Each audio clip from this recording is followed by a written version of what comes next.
Hello friends, कैसे हैं आप लोग सब। मैं अजीत चौधरी आप लोगों का फिर से एक बार स्वागत करता हूं एग्रो लर्नर एग्रीकल्चर क्लासेस में। जैसा कि हम 12th क्लास का जो हमारा बैच था उसके अकॉर्डिंग हमने बहुत सारी बातें कर ली थी। जो चैप्टर फर्स्ट था शस्य विज्ञान, मृदा एवं बीज, उसके बहुत सारे इंपॉर्टेंट जो टॉपिक्स थे वो हमने क्लियर कर लिए थे। और एक लास्ट टॉपिक जो है वो हमारा बचा था, वो था बीज सुषुप्तावस्था। तो हमने बहुत सारे टॉपिक कंप्लीट कर लिए थे। जैसे कि हम बात करते हैं एग्रीकल्चर क्या होता है, उसकी हिस्ट्री, हमारे जो भारत में एग्रीकल्चर का डेवलपमेंट कैसे हुआ।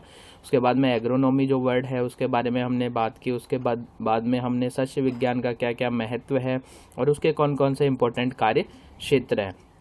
उसके बाद में भी हमने उसके जो कार्य क्षेत्रों के बारे में, मृदा उर्वरता एवं उत्पादकता के बारे में पढ़ा था। उसके बाद में हमने मृदा क्षरण के बारे में पढ़ा था कि क्या मृदा क्षरण होती है, किस अकॉर्डिंग हम मृदा को कर लेते हैं। फिर मृदा क्षरण के बाद में हमने मृदा संरक्षण के बारे में बात की।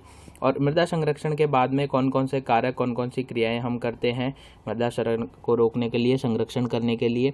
उसके बाद में हमने बीज की बात की, बीज कैसा होना चाहिए, उन्नत बीज कैसे होते हैं, कितने तरीके के बीज होते हैं, बीज उत्पादन किस अकॉर्डिंग करने चाहिए। और आज हम जो बात कर रहे हैं वो हमारा लास्ट टॉपिक है इस चैप्टर का, वो है बीज की सुषुप्तावस्था।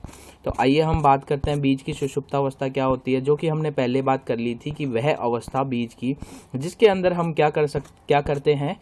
जो बीज है उस बीज ऐसा बीज होता है कि बीज की वह अवस्था जिसमें सक्रिय वृद्धि कुछ समय के लिए नष्ट हो जाती है। मतलब कि हम कह सकते हैं कुछ टाइम के लिए बीज के अंदर क्या नहीं हो पाता, जर्मिनेशन नहीं हो पाता है।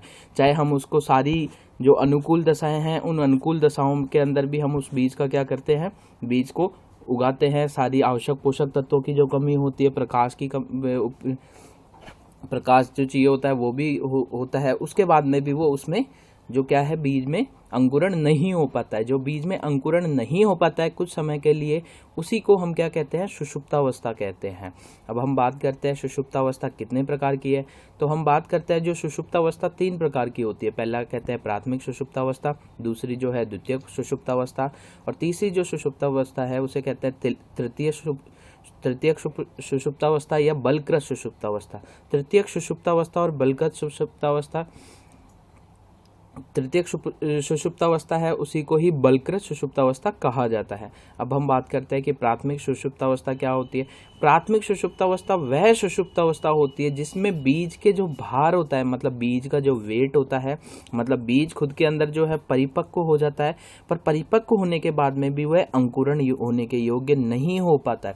जैसे अंकुरण क्यों नहीं हो पाएगा उसकी हम बात करते हैं बीज की। तो बीज का जो कवच होता है, मतलब जो बीज के बाहरी आवरण, बाहरी परत जो होती है वो बीज की या तो कठोर हो जाती है, या भ्रूण, जो बीज का जो भ्रूण होता है उसका विकास अल्प, मतलब बहुत कम विकास होता है। उसको जो आवश्यक प्रकाश की आवश्यकता होती है वो प्रकाश की आवश्यकता उसे पूर्ण नहीं हो पाती है। उसके बाद में अलावा बहुत सारे रासायनिक कारण होते हैं जिनके कारण से बीज की प्राथमिक सुषुप्तावस्था हो जाती है। तो इसमें क्या होता है, बीज कुछ समय के लिए ही सुषुप्तावस्था में हो जाता है। मतलब हम कहते हैं ना, फॉर एग्जाम्पल जैसे एक स्नेल होती है, उसको हम हाथ लगाते हैं तो वो एक रेस्ट पोजीशन में आ जाती है, ऐसा फील होता है, वो हमें ऐसा शो करती है कि उसकी डेथ हो गई है। तो ऐसे ही बीज भी क्या है, बीज अंकुरण होने योग्य होता है, बट कुछ समय के लिए वो अंकुरण नहीं हो पाता है। नेक्स्ट हम बात करते हैं द्वितीयक सुषुप्तावस्था की। तो द्वितीयक सुषुप्तावस्था वह सुषुप्तावस्था है जिसमें सामान्य परिस्थितियों का अभाव होता है। मतलब कि जो बीज को जो अनुकूल परिस्थितियां जो चाहिए होती हैं उसमें उसका अभाव होता है। इसके कारण से ही ये क्या होती है, जो बीज की सुषुप्तावस्था होती है, जो बीज को सामान्य परिस्थितियां चाहिए होती है वो इजीली नहीं मिल पाती है। इस वजह से ही यह द्वितीयक सुषुप्तावस्था हो जाती है। नेक्स्ट हम जो बात करते हैं वो बात करते हैं तृतीयक सुषुप्तावस्था, या जो तृतीयक सुषुप्तावस्था है उसको क्या कहा जाता है, बलकृत सुषुप्तावस्था। बलकृत सुषुप्तावस्था वह सुषुप्तावस्था होती है जिसमें हम क्या करते हैं, बीज को अति गहराई में ले जाते हैं। क्योंकि मान लो कि जो ट्रैक्टर चलाने वाला होता है उसको ज़्यादा ज्ञान नहीं होता है तो बीज को गहराई में ले जाता है, जिसके कारण से ये सुषुप्तावस्था आती है। जिसके कारण उसे जो जितना तापमान चाहिए होता है वो तापमान नहीं मिल पाता है, सूर्य का प्रकाश नहीं मिल पाता है। उसके बाद में हम बात करें वहाँ पे जो CO2 है उसकी अधिकता हो जाती है, और मृदा का जो वजन होता है वो भी भार ज़्यादा हो जाता है, जिसकी वजह से बीज अंकुरण नहीं हो पाता है। तो इस तृतीयक सुषुप्तावस्था को हम नष्ट करने के लिए हम क्या करते हैं, जैसे ही हम बीज को ऊपर लेकर आते हैं, मतलब ऊपर की ओर जैसे ही हम बीज को लेकर आते हैं तो बीज ऑटोमेटिकली अंकुरण योग्य हो जाता है। मतलब इसको जो अवस्थाएं मिलनी चाहिए वो अवस्थाएं इसमें नहीं मिल पाती है। वही कौन सी होती है, बलकृत सुषुप्ता। मतलब बीज जो है वो खुद कोशिश करता है, कोशिश करने के बाद में भी वो अंकुरण नहीं हो पाता है। वो जो सुषुप्तावस्था है वो है बलकृत सुषुप्तावस्था। अब नेक्स्ट हम बात करते हैं बलकृत जो सुषुप्तावस्था है उसको भंग करने के लिए बहुत सारे विधियां हैं, बहुत सारे कृत्रिम उपचार हैं, वो हम करते हैं। तो उसके बारे में हम बात करते हैं कि कौन कौन से कृत्रिम उपचार हम करते हैं।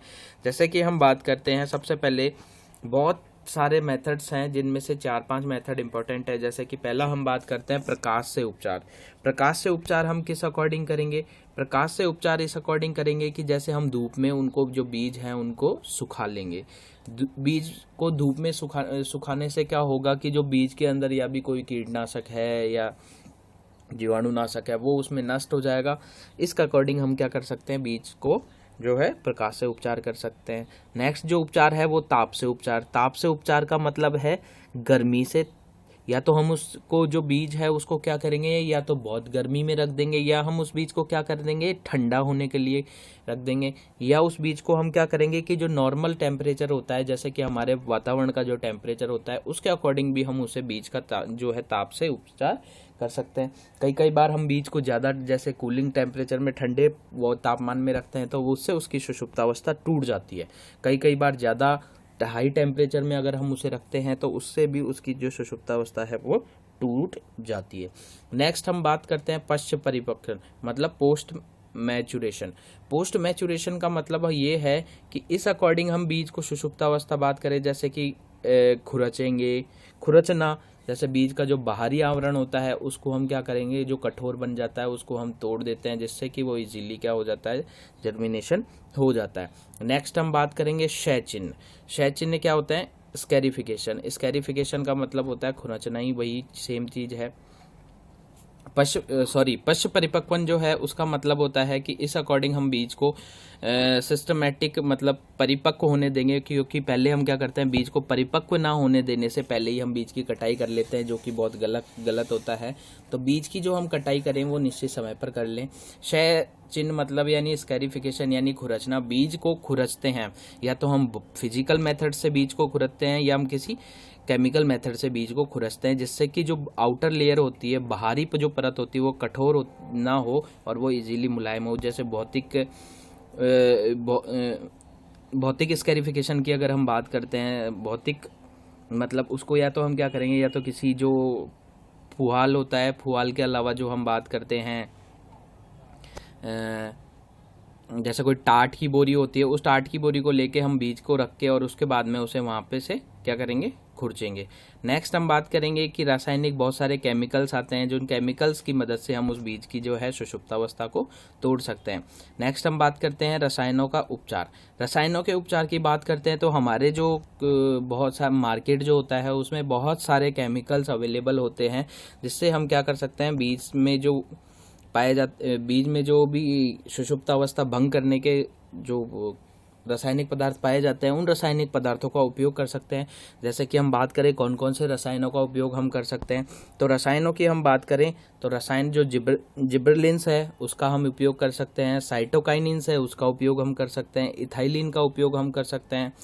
जैसे कि बहुत सारे पादप उत्पाद होते हैं जिनका हम उपयोग कर सकते हैं। उसके अलावा श्वसन निरोधक ऑक्सीकारक जैसे कि नाइट्रोजन हो गया, सल्फर हो गया, ऐसे सारे जो यौगिक होते हैं उनका भी उपयोग करके हम क्या कर सकते हैं, उसको बचा सकते हैं। अब कुछ इंपॉर्टेंट टॉपिक्स हैं उनके बारे में हम बात करते हैं। जैसे कि हम बात करते हैं सस्य विज्ञान क्या होती है। सस्य विज्ञान की हम बात करते हैं तो विज्ञान की वह शाखा जिसमें फसल उत्पादन के साथ साथ मृदा प्रबंधन का सिद्धांत और उसके कार्यों का अध्ययन किया जाता है। मतलब हम किन किन का अध्ययन करेंगे, फसल उत्पादन के साथ साथ मृदा का जो प्रबंधन होता है, मतलब एक सिस्टमैटिक मैनेजमेंट जो होता है मिट्टी का, उसके सिद्धांत और उनकी क्रियाओं के अंदर ही अध्ययन करके ही और उन सिस्टमैटिक जो सिद्धांत होते हैं उनके अकॉर्डिंग ही हम क्या करते हैं, कार्य करते हैं। अब हम बात करते हैं कि जो सस्य विज्ञान है उसमें हम कौन कौन से कार्यों के बारे में, किस किस के बारे में जो सस्य विज्ञान की अगर हम बात करें तो सस्य विज्ञान के अंदर जो हम कार्य करते हैं वो कार्य हैं, पहला जो कार्य है कृषि क्रियाओं का, मतलब खेती में जो सारी क्रियाएं की जाती है जैसे कि बीज बोना, उगाना, उसकी सुरक्षा करना, ये सारे जो सिस्टमेटिक है वो किसके अंदर आता है, सस्य विज्ञान के अंदर आता है। जैसे कि हम बात करते हैं कृषि क्रियाएं आती हैं, उन्नत बीज का चयन करना आता है, खाद और उर्वरक जो हम लेते हैं वो देने का काम जो आता है वो सस्य विज्ञान के अंदर आता है। सिंचाई का कार्य जो है वो सिस्टमेटिक सिंचाई का कार्य जो होता है वो भी उसके अंदर आता है। खरपतवारों का प्रबंधन करना भी सस्य विज्ञान के अंदर आता है। पौधे की जो सुरक्षा हम करते हैं, पौध संरक्षण करते हैं, वो भी किसके अंदर आता है, सस्य विज्ञान के अंदर आता है। पेड़ पौधों की कटाई घाई करते हैं वो भी सस्य विज्ञान के अंदर आता है। और इसको आने के अलावा हम बात करते हैं तो जो भंडारण होता है वो भी क्या होता है, सस्य विज्ञान के अंदर ही किया जाता है। इट मीन्स हम कह सकते हैं सस्य विज्ञान के अंदर बीज उगाने से पूर्व से लेकर और जो भंडारण तक हम बीज को जो सारे कार्य करते हैं वो पूरे कार्य किसके अंदर आते हैं, सस्य विज्ञान के अंदर आते हैं। नेक्स्ट हम बात करते हैं मृदा उर्वरकता को कौन कौन से कारक प्रभावित करते हैं। तो मृदा उर्वरकता को दो कारक जो हैं वो प्रभावित करते हैं। पहला जो कारक होता है प्राथमिक कारक होता है और दूसरा कारक जो होता है वो कृत्रिम कारक होता है। मतलब जो हमारे मृदा के अंदर प्राकृतिक मतलब जो प्रकृति में पाए जाने वाले कुछ कारक हैं वो भी नुकसान करते हैं और उसके साथ साथ में कौन सा करता है,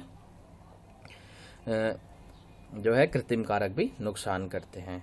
नेक्स्ट हम बात करते हैं कि जो हमारी जो क्षरण होता है, भूमि में क्षरण मतलब मृदा क्षरण जो होता है वो क्या होता है और वो कितने प्रकार से होता है। तो मृदा क्षरण की हम बात करते हैं तो मृदा क्षरण वो क्षरण होता है जिसमें से जो मिट्टी के कण होते हैं, ऊपरी परत के जो कण होते हैं वो एक स्थान से लेकर दूसरे स्थान पर ले जाने का जो कार्य होता है, स्थानांतरित होने की जो क्रिया होती है वही मृदा क्षरण कहलाती है।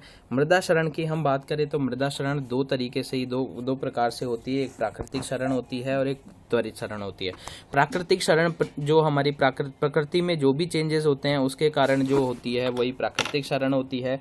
और त्वरित क्षरण की हम बात करें तो हमारे अकॉर्डिंग जैसे कि जो फिजिकल जो कृत्रिम कारक जो होते हैं, जैसे कि हम बात करें हवा, पानी, ये सारे जो कृत्रिम कारक है ये भी क्या करते हैं, मृदा क्षरण करते हैं। अब हम बात करते हैं मृदा संरक्षण किसे कहते हैं। तो मृदा संरक्षण की हम बात करें विभिन्न शक्तियों के द्वारा काटने, फटने या मृदा को स्थानांतरित मतलब मिट्टी को कटने से या फटने से बचाने के लिए और उसके साथ साथ मिट्टी को एक जगह से दूसरे जगह पर स्थानांतरित मतलब एक जगह से दूसरे जगह जाने से बचाने के लिए जो भी हम उपाय करते हैं वो मृदा संरक्षण कहलाते हैं। फिर हमने नेक्स्ट जो बात की थी वो बीज के बारे में बात की थी। तो बीज की हम बात करते हैं, क्या बीज क्या होता है। तो बीज जो है ऐसा बीज हमें लेना चाहिए, ऐसा बीज जो होता है किसान को उन्नत किस्मों का बीज उपयोग करना चाहिए क्योंकि उन्नत जो बीज होते हैं उसमें आनुवांशिक शुद्धता बहुत ज़्यादा होती है, जिस कारण से मोस्टली जो सारे बीज हैं एक समय पर ही पकना इम्पोर्टेंट होता है। फ्लावरिंग उनमें एक समय में ही होनी चाहिए। फ्लावरिंग होने के बाद में उनकी जो बीज आते हैं, दाने पड़ने की अवस्था वो भी एक समय ही होनी चाहिए और परिपक्वन की भी एक निश्चित समय होनी चाहिए, जिसके लिए किसानों को क्या करते हैं, उन्नत बीजों का ही उपयोग करते हैं। कौन से उन्नत बीज होते हैं, सर्टिफाइड सीड।